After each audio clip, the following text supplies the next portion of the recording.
Right, so we're going to talk about filters. So filters in Photoshop are special effects that can be applied to layers or images to alter their appearance, texture, or style.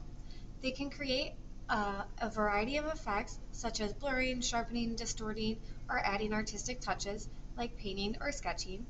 Filters can be applied to enhance or completely transform an image, and many come with customizable settings to adjust their intensity. Some filters are applied destructively, directly changing the pixels, while others can be used non-destructively with smart filters. Filters provide creative possibilities from subtle enhancements to dramatic visual effects. So the first thing you're going to want to do is create a new document. Um, I use the default Photoshop size. You're going to copy and paste or drag in a photograph. You're going to resize it so that it is smaller, and you're going to copy and paste that layer so you have 8, just like how I have right over here. We are also going to label and add our name. So I just went ahead and did that already. There are 8 different sections of filters that we're going to add. So each one has multiple options. So you can use multiple ones in your image, or you can use a couple or one. I would like you to test them out and see what they can do. But then adjust them, your pictures, to how you see fit. So the first section are the blur filters. So these soften the image or a specific area, which can help reduce sharpness, creative motion effects, or simulate depth of field. So I am going to go ahead and click my first picture right here. I'm going to go to filter. I'm going to go to blur.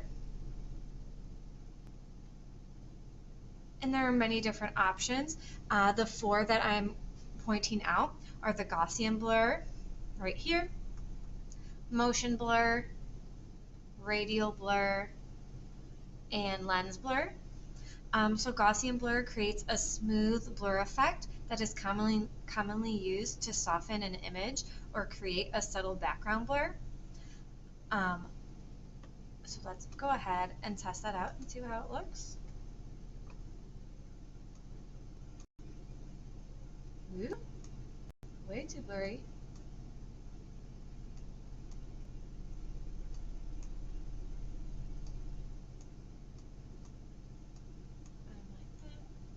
Blurs an image. Let's go ahead and press cancel. So that way we can see what the other ones look like. I'm going to go back to filter, blur, and motion blur.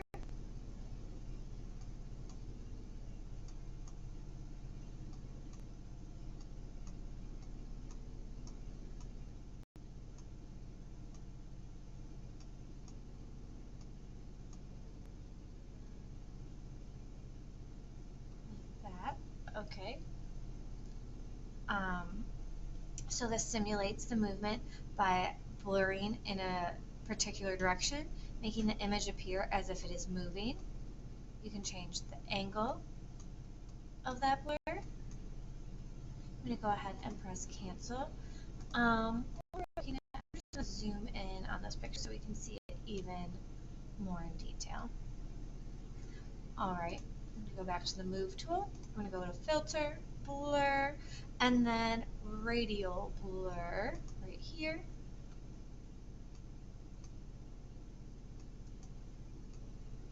So radial blur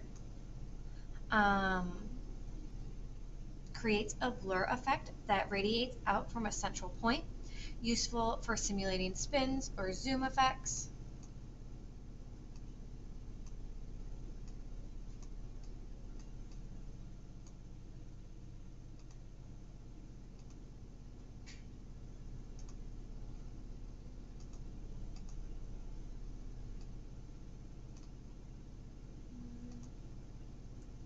So once I press OK, then it edits it. I'm going to go and press Control Z.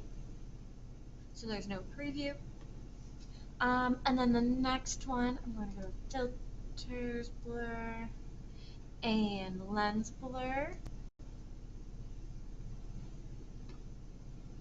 And so it would look kind of like this.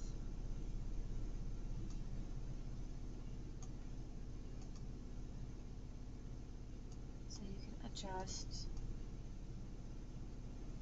how much of the blur.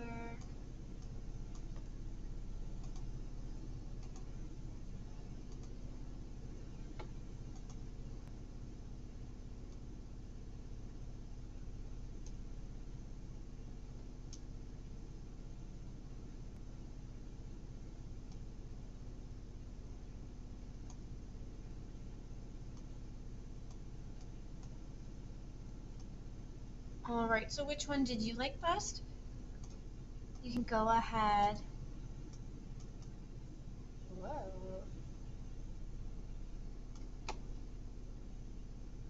I think I'll probably leave this one on there. I'm gonna go ahead and press OK. I'm going to leave it so that it shows a blur there.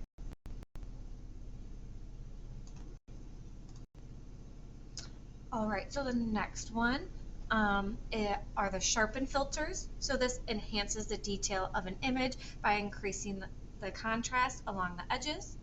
It's used to bring clarity and focus to your photos or design. So I'm going to go to filter and sharpen.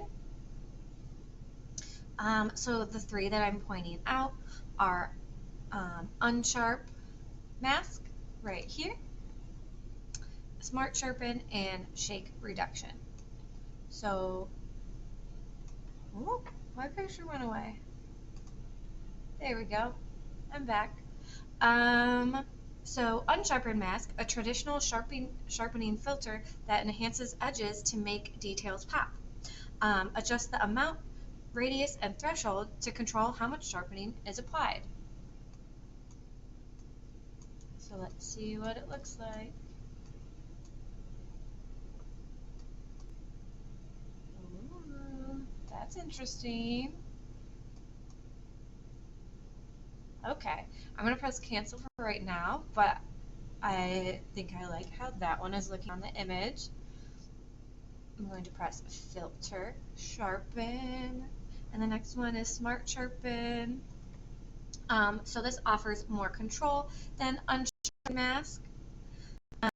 Letting you adjust the amount of sharpening and the type of blur, Gaussian blur or lens blur. So let's see.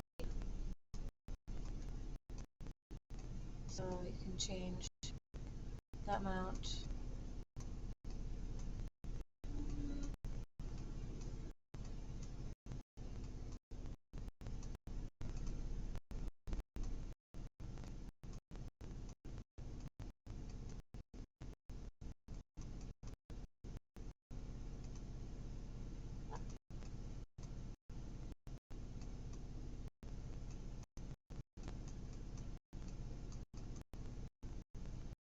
Alright, oh,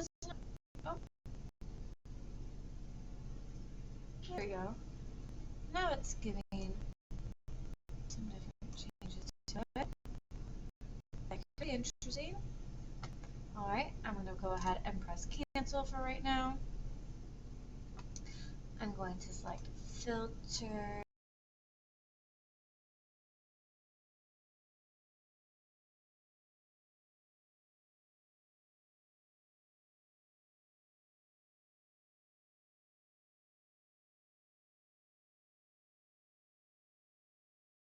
I'm going to go back to filter, sharpen, and unsharpened mask.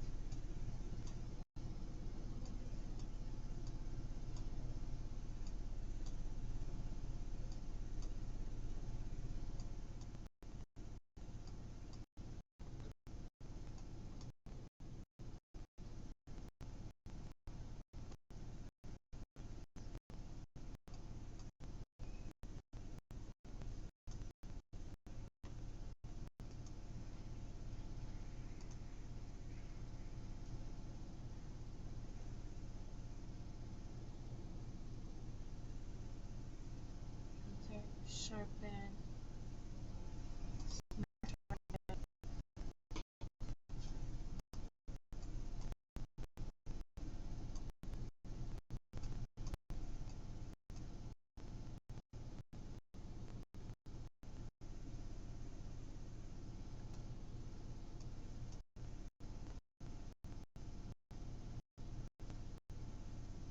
Alright, so I think I'm going to leave the Smart Sharpen like this. So I'm going to press OK.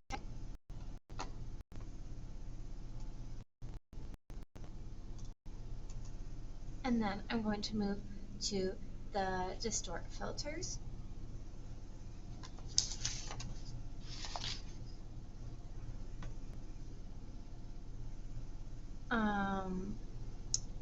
So the Distort filters, manipulate the image to create warping, blending, or twisting effects. These are useful to create artistic transformations or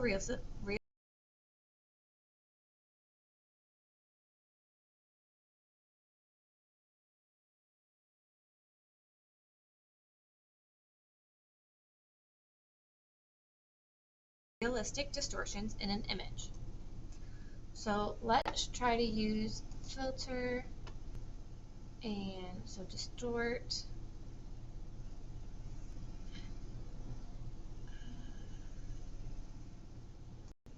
So you go to filter, you go to liquify, and then you can start to distort the image. There are lots of different tools here. So you can start to swirl, expand, move over, mask certain areas, unmask certain areas.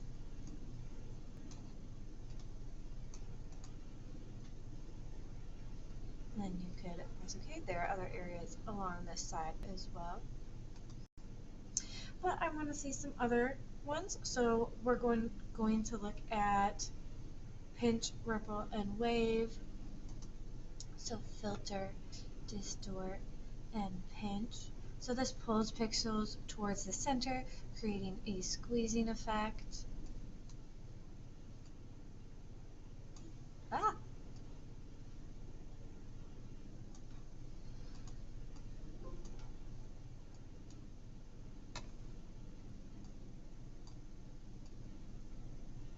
Let's see how it looks. Oh! Undo pinch so that we can try ripple. So filter, distort, ripple. Let's see. Oh, interesting. So it creates a rippling effect across the image, simulating water or liquid distortion. Okay, image, edit, undo. Filter, distort. The next one is wave. Oh, so look at that, how you see it there. So this creates wave patterns or distortions, often used for creating abstract effects.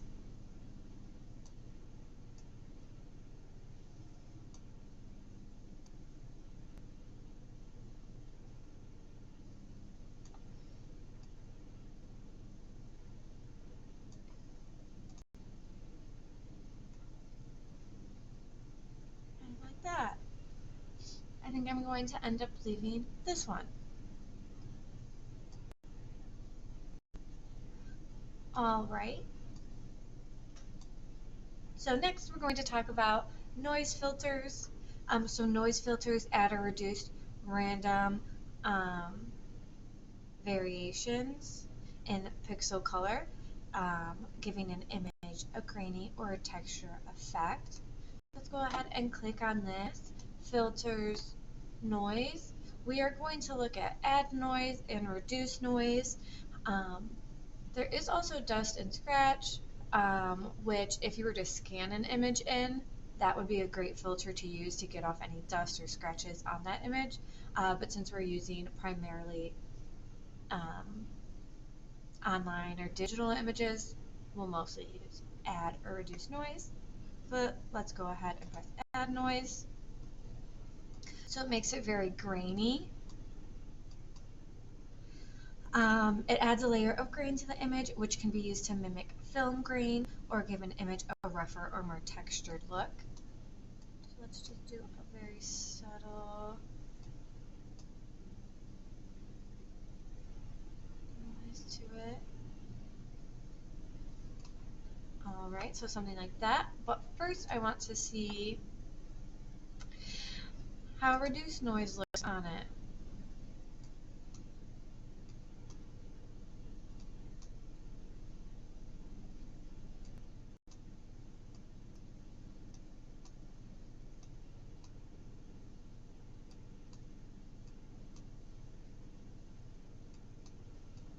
So it's going to really sharpen up the image. You can change the strength, preserve details, reduce color noise, sharpen details. Once you have it how you like, you can press OK. I think that looks really good. I think I'm going to even go back in and add just a little bit of that grain.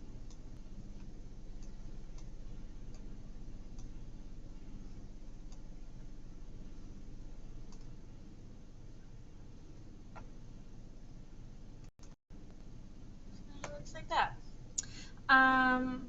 So the reduced noise reduces the visible noise of an image, making it smoother, typically used for photos taken in low light or with high ISO settings.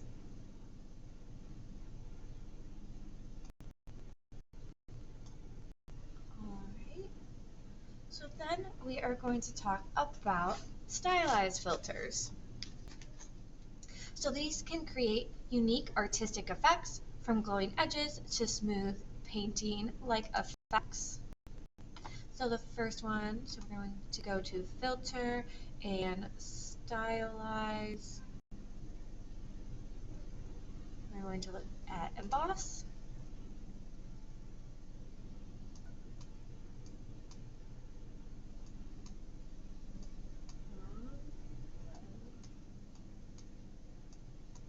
So it just looks like it's been embossed, like if you were adding the effect, the layer style, but this adds it to the whole image instead of just on the outer edge.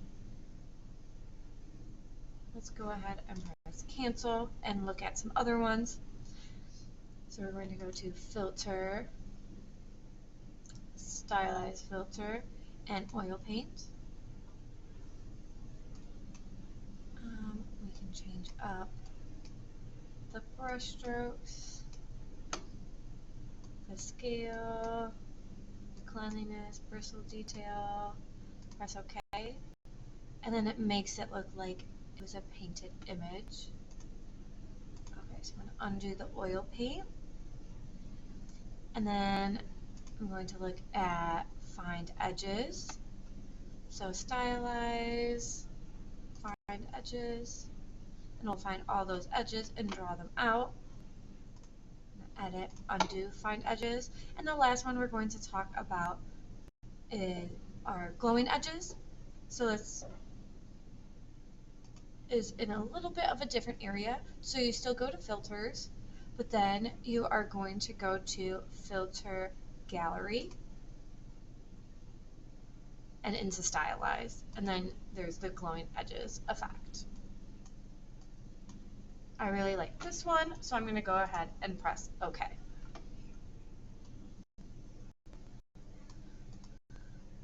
Alright, so the next ones we are going to talk about are the render filters. So render filters create lighting effects or generate artificial elements like clouds or lens flare. These are commonly used in designs and in digital art. Alright, so the first one we are going to look at is filter, render filter, and lens flare. So you can choose different types of lens flare.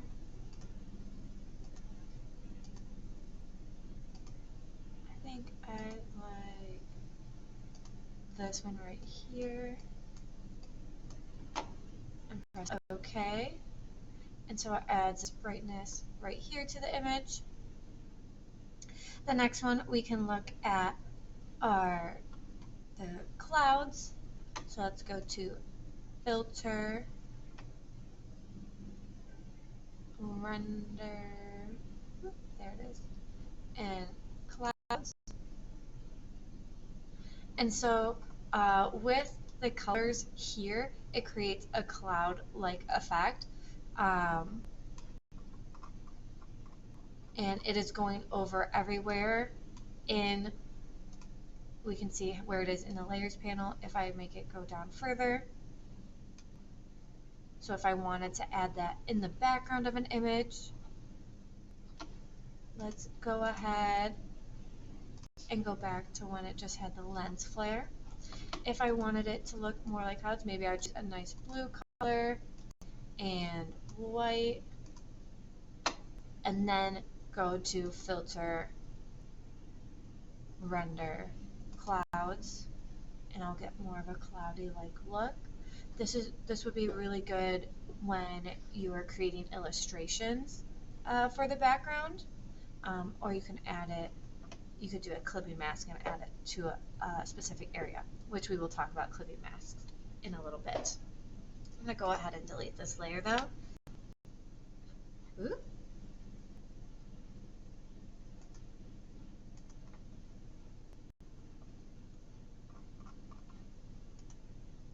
I'm gonna go ahead and go back to lens flare. There we go. So that didn't get deleted. Because I still want that picture to be there. Okay. So pixelate filters. So pixelate filters turn the image into a mosaic of larger blocks of colors, making it look like a low res or blocky effect.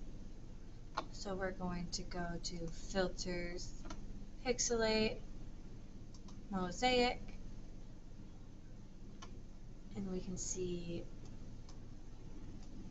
how it changes with the different amount of squares we place in there, or pixels. So this creates a pixelated effect by replacing sections of the image with larger blocks of solid colors. I'm going to go ahead and press cancel because I want to see what the other options here are. So the other two I'm going to point out are crystallize and pointillize. So let's go ahead and press crystallize. So instead of squares, it creates these different unique shapes. And then, so just more jagged edges. Filter, render, pixelate, and then pointillize. It creates like a pointillism effect. So like if you were trying to create a pointillism image, this would be the way to make it look like, so there's circles instead of squares or jagged edges. I kind of like the crystallize effect, so I think I'm going to go back in there, pixelate, crystallize, reduce the cell size, and press OK. Alright, so now we are moving on to the last one, the artistic filters, and these are in a different area as well. So if you go to filters, you'll notice there's not an artistic section right here. We're going to go into filter gallery.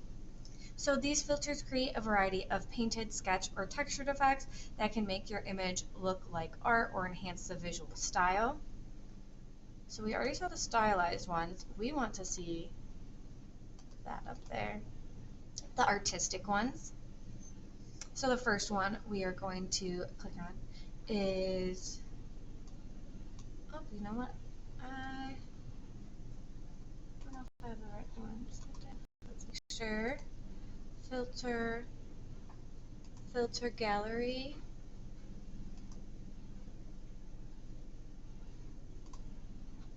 yeah, here we go.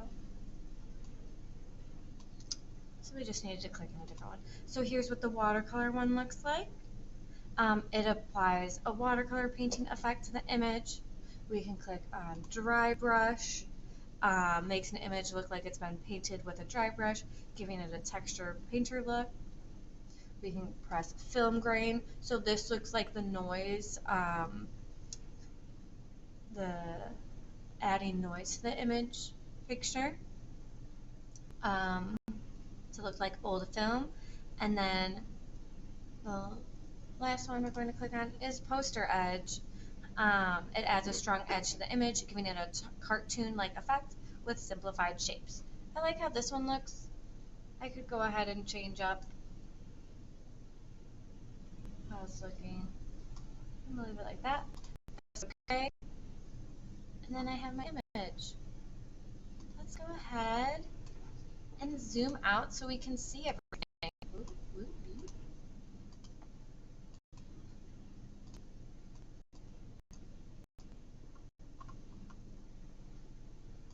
And here's a little sample of things you could adjust or change by using filters.